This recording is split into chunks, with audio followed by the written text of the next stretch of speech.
పితృదేవతల ముక్తి కోసం పరితపిస్తూ వారి వారసులు హిమాలయ పర్వత శ్రేణుల్లో ఉన్న గంగోత్రి నుంచి మొదలయ్యే గంగానది దారి కోసం ఎలా ఎదురు చూస్తున్నారో అలా గౌరవ ప్రధానమంత్రి శ్రీ నరేంద్ర మోదీ గారి రాక కోసం అభివృద్ధి లేక అప్పులతో నలిగిపోతున్న ఆంధ్ర ప్రజానికం, దాష్టీకంతో దోపిడీతోటి నలుగుతున్న ఆంధ్ర ప్రజానికం, అవినీతి అప్రజాస్వామిక విధానాలతో కొట్టమిట్టాడుతున్న ఆంధ్ర ప్రజానికానికి ప్రధానమంత్రి, మన ప్రియతమ ప్రధానమంత్రి శ్రీ నరేంద్ర మోదీ గారి రాక, గంగమ్మ తల్లి భూమి మీదకు వచ్చి హిమాలయాల నుంచి భూమి మీదకు వచ్చి ఎలా సేధనిచ్చిందో, మన ప్రియతమ గౌరవ ప్రధానమంత్రి శ్రీ మోదీ గారి రాక ఈ ఎన్డీఏ పునర్కలయిక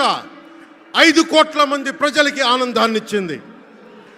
దేశ ప్రజల ఆశీస్సులతో ముచ్చటగా 3వ ప్రధానమంత్రి అవ్వబోతూ హ్యాట్రిక్ కొట్టబోతున్న శ్రీ మోదీ గారికి ఆంధ్ర రాజ్య ప్రజల తరపు నుంచి, ఎన్డీఏ కూటమిలో భాగస్వామ్యమైన 3 పార్టీలు భారతీయ జనతా పార్టీ, తెలుగుదేశం, జనసేన తరపు నుంచి శ్రీ నరేంద్ర మోదీ గారికి ఘన స్వాగతం పలుకుతూ హృదయపూర్వక నమస్కారాలు తెలియజేస్తున్నాను.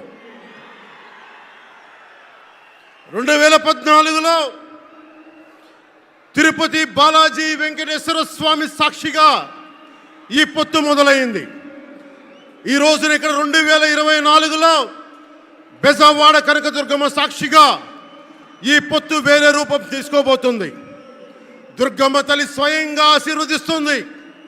ఇక్కడ ఆంధ్ర రాజధానికి అమరావతి దేదీప్యమానంగా వెలగాలని, దానికి నేను అండగా ఉన్నానని మోదీ గారు మరీ వచ్చారు ఇక్కడికి.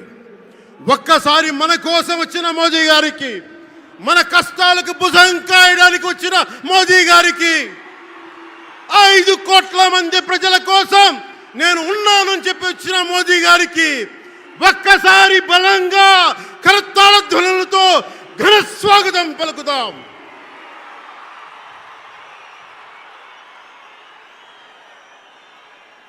రెండు 2014 తిరుపతి బాలాజీ ఆశీస్సులతో ఎన్డీఏ విజయాన్ని సాధించింది, ప్రభుత్వాన్ని స్థాపించింది. 2024లో దుర్గమ్మ తల్లి ఆశీస్సులతో మొదలు పెడుతున్నాం.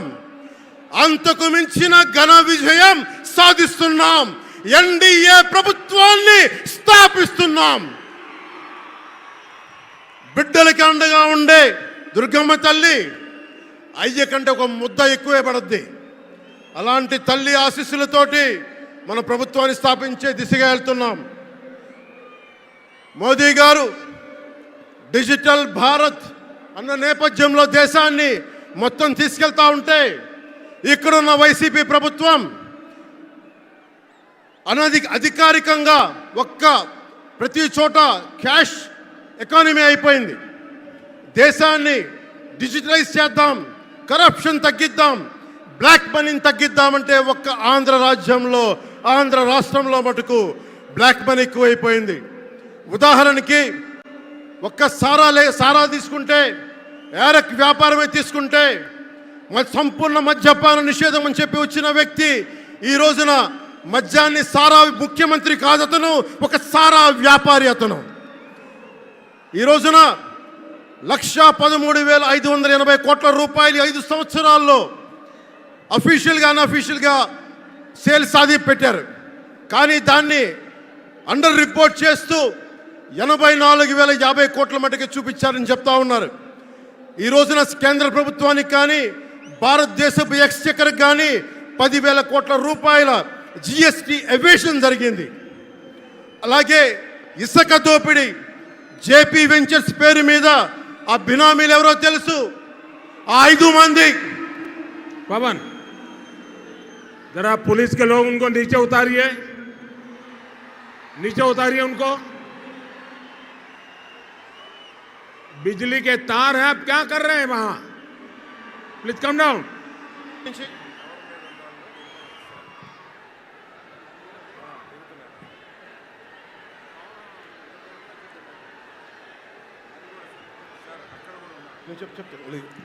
आपकी जिंदगी हमारे लिए बहुत कीमती है। प्लीज नीचे आइए आप। मीडिया वालों ने आपकी फोटो ले ली है, आप नीचे आइए।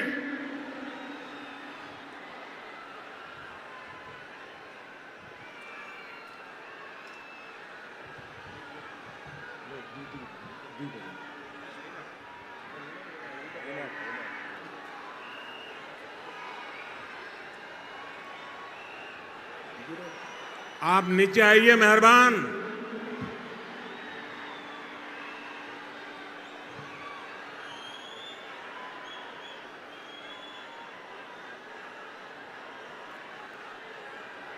यहां जो पुलिस के लोग होंगे इन सभी टावर पे जरा केयर करें।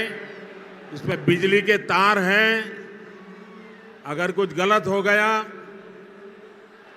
तो हमारे लिए बहुत पीड़ादायक होगा।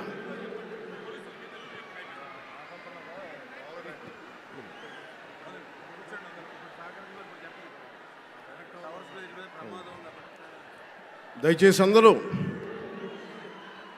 ఆ ఎలక్ట్రికల్ లైట్స్ అన్నీ ఉన్నాయి, ఎలక్ట్రికల్ కనెక్షన్స్ ఉన్నాయి. దయచేసి మీ ప్రాణాల మీద ప్రధానమంత్రి గారు ఎప్పుడు ప్రోటోకాల్ బ్రేక్ చేసి మరి మీకోసం వచ్చారు. దయచేసి వాటి మీదకి ఎక్కకండి. సభ సజావుగా జరగాలి, మీరు క్షేమంగా ఇంటికి వెళ్ళాలని ప్రధానమంత్రి మోదీ గారు కోరుకుంటూ మరి సభ కంటే ముందు వచ్చారు. ఆయన మాట్లాడగల సమయం కంటే కూడా ముందు వచ్చారు మీకోసం. దయచేసి బాబు మీరు కూడా దిగిపోయింది అక్కడి నుంచి, ఆ టవర్ నుంచి దిగిపోమ్మా. నువ్వు కూడా దిగిపో, ఆరెంజ్ చొక్కా దిగిపో, దిగిపో దిగిపో, దిగాలి. దయచేసి కింద ఉన్న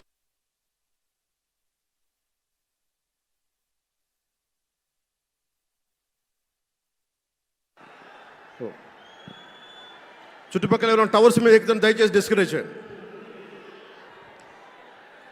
జేపీ వెంచర్స్ పేరు మీద జగన్ బినామీలు దాదాపు 40,000 కోట్ల స్కామ్ ఇసుక దోచేశారు. అందరూ అడిగిన వాళ్ళని, కిషన్ అనే రిపోర్టర్ని చిత్తూరులో చంపేశారు. ఇక లా అండ్ ఆర్డర్ దృష్టికి వస్తే ఆంధ్రప్రదేశ్ హైయెస్ట్ గాంజా క్యాపిటల్ అయిపోయింది. New drug capital of India అయిపోయింది ఆంధ్రప్రదేశ్.